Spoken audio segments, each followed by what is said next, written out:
Bienvenidos al estudio de Juan, mi nombre es Cindy Ramírez y hoy vamos a estudiar el 11º capítulo de Juan. Me apoyarías muchísimo suscribiéndote al canal y dándole like a los videos si te han ayudado. En este capítulo vemos la resurrección de Lázaro. Juan 11:1 dice, un hombre llamado Lázaro estaba enfermo, vivía en Betania con sus hermanas María y Marta. Betania era una aldea ubicada a unos 3 kilómetros de Jerusalén en la ladera oriental del Monte de los Olivos, sobre el camino a Jericó. Jesús a menudo se quedaba en Betania cuando iba a Jerusalén. La mayoría de los judíos usaban el camino para ir de Jerusalén a Jericó y luego al norte hacia Galilea. Ahora, vemos en esta historia que Lázaro, el hermano de Marta y María, estaba enfermo. Cuando María y Marta vieron que su hermano se agravaba, buscaron la ayuda de Jesús. Confiaban en que las podía ayudar porque habían visto sus milagros. Nosotros sabemos de los milagros de Jesús por medio de las Escrituras y vemos milagros en la transformación de las personas que creen en Jesús. Cuando tenemos necesidad de ayuda extraordinaria, Jesús ofrece recursos extraordinarios. No dudemos en pedirle ayuda. Juan 11:4 dice, cuando Jesús oyó la noticia dijo, la enfermedad de Lázaro no acabará en muerte. Al contrario, sucedió para la gloria de Dios, a fin de que el Hijo de Dios reciba gloria como resultado. Cualquier prueba que enfrente un creyente puede glorificar a Dios porque Él puede lograr lo bueno de una mala situación. ¿Cuál es nuestra reacción cuando enfrentamos dificultades? ¿Será que protestamos, nos enojamos y culpamos a Dios?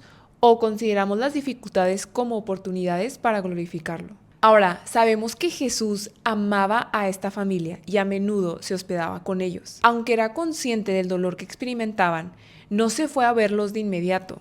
Su demora tenía un propósito específico.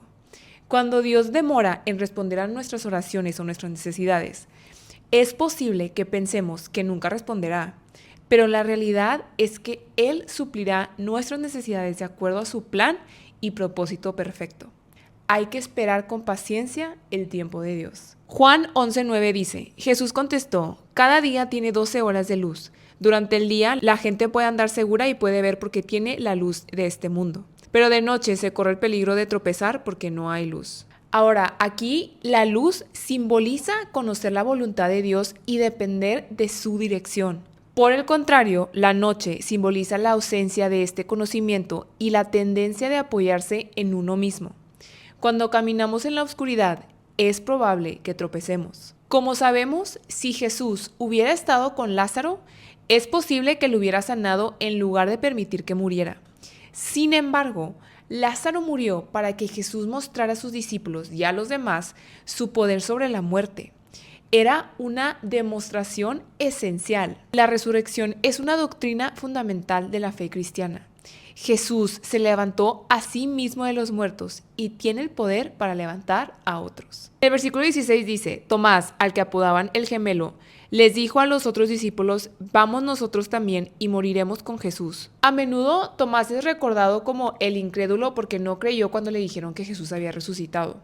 Pero aquí lo vemos mostrando amor y valentía. Tomás expresó lo que los discípulos sentían. Todos estaban conscientes del peligro de ir a Jerusalén e intentar convencer a Jesús de que no lo hiciera. Cuando no lo lograron, estuvieron dispuestos a ir con él aunque les tocara morir. Quizás no comprendían por qué matarían a Jesús, pero querían ser leales a él. Es sabio considerar primeramente el alto costo que implica ser discípulo de Jesús, porque al realizar la obra de Dios habrán peligros desconocidos. Cuando Jesús muere, Marta le dice a Jesús, Señor, si tan solo hubieras estado aquí, mi hermano no habría muerto, pero aún ahora yo sé que Dios te dará todo lo que pides. Jesús le dice, tu hermano resucitará. Responde María, es cierto, resucitará cuando resuciten todos, en el día final. Y Jesús le responde, en el versículo 25, yo soy la resurrección y la vida, el que cree en mí vivirá aún después de haber muerto. Todo el que vive en mí y cree en mí jamás morirá. ¿Lo crees, Marta? Y ella le dice, sí, Señor. Jesús es soberano sobre la vida y la muerte y tiene autoridad para perdonar pecados. Él es la vida y el creador de la vida. Por lo tanto, no hay duda de que puede restaurar la vida. El que cree en Cristo tiene una vida espiritual que la muerte no puede conquistar ni disminuir en ninguna forma. Cuando nos damos cuenta del poder de Cristo y de lo maravilloso que es este regalo de la salvación que nos ofrece, ¿cómo es posible no entregarle nuestra vida? Para quienes creemos en Jesús, Él nos da una maravillosa promesa. Dado que yo vivo, ustedes también vivirán. Como leí en el versículo 27, Marta le dice, siempre he creído que tú eres el Mesías, el Hijo de Dios, el que ha venido de Dios al mundo. Marta es conocida por estar tan ocupada que no podía sentarse a escuchar a Jesús como lo leímos en Lucas 10 del 38 al 42. Sin embargo, en este pasaje la vemos como una mujer de gran fe. Su respuesta de fe es la que Jesús espera de nosotros. Aquí, Juan enfatiza el hecho de que contamos con un Dios a quien le importa lo que nos ocurre. Cuando Jesús vio el llanto y los lamentos de la gente, él también lloró abiertamente. Es posible que compartiera su dolor o tal vez estaba conmovido por su incredulidad.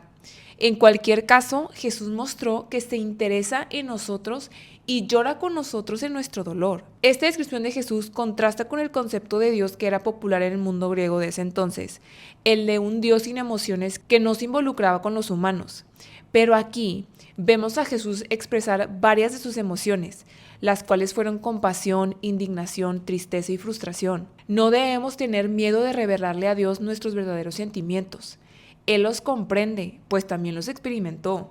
Hay que ser sinceros y no tratar de ocultar nada a nuestro Salvador, porque Él se preocupa por nosotros. Después todos se trasladan a la tumba de Lázaro. Por lo general, las tumbas de esa época eran cuevas labradas en la piedra caliza de las laderas de las colinas. Con frecuencia, una tumba era lo suficientemente grande como para entrar caminando y en ella se colocaban varios cuerpos. Después de enterrar a alguien, una gran piedra era rodeada para tapar la entrada. Después, vemos que Jesús resucita a Lázaro en el versículo 43, donde le dice, Lázaro, sal de ahí. Algunos que vieron con sus propios ojos el poder de la deidad de Jesús, aún rehusaron a creer en él. Además, no solamente lo rechazaron, sino que también tramaron su muerte. Tenían el corazón tan endurecido que preferían rechazar al Hijo de Dios en vez de reconocer que estaban equivocados. En lugar de abrir las puertas al maravilloso poder de Dios, buscaban cómo cerrarlas. Hay que tener cuidado con el orgullo. Cuando crece, puede conducirnos a un pecado enorme. En la última parte de este capítulo vemos una conspiración para matar a Jesús. La deliberación del concilio reveló lo que temían, que todos creyeran en Jesús. Si la gente creía que el Mesías había llegado, las consecuencias políticas podían ser devastadoras. El movimiento que se estaba desarrollando alrededor de Jesús podía causar que los romanos atacaran Jerusalén y destruyeran el templo. Después vemos que Caifás, quien era el sumo sacerdote en aquel tiempo, dijo, no saben de qué están hablando, no se dan cuenta de que es mejor para ustedes que muera un solo hombre por el pueblo y no que la nación entera sea destruida. En el versículo 51 dice, no dijo eso por su propia cuenta. Como sumo sacerdote en aquel tiempo, fue guiado a profetizar que Jesús moriría por toda la nación. El apóstol Juan consideró la declaración de Caifás como una profecía. Caifás no inventó lo que dijo, sino que fue inspirado a decirlo. Aunque los motivos de Caifás eran malos, Dios lo utilizó para proclamar que Jesús moriría por toda la nación. Coméntame cuál fue tu versículo favorito del capítulo 11 y te veo mañana en el capítulo 12. Bye.